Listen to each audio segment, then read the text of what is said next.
यहाँ आपको बताएं कि बिजली महंगी के खिलाफ एहतजाज क्यों किया। इस्लामाबाद में जमात इस्लामी के खिलाफ क्रैक डाउन शुरू हो गया। तर्जुमान के मुताबिक पुलिस ने 26 कारकुनान को गिरफ्तार कर लिया है। नायब अमीर जमात इस्लामी मियां असलम ने कारकुनान की फौरी रिहाई का मुतालबा कर दिया। कहते हैं कि कारकुनान को रिहा ना किया गया तो हालात की जिम्मेदार हुकूमत खुद होगी।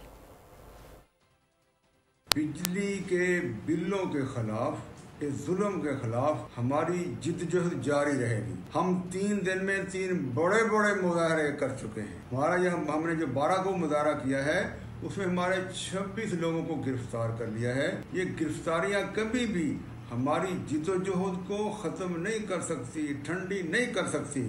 जब तक हम बिजली के बिल ख़त्म नहीं कर देते, जुल्म ख़त्म नहीं कर देते, हमारी जिद्दोजहद जारी रहेगी। अगर इंतज़ामिया ने अकल के नाखून ना लिए तो फिर अमन व अमान की जिम्मेदारी इंतज़ामिया पर होगी, हम पर नहीं होगी।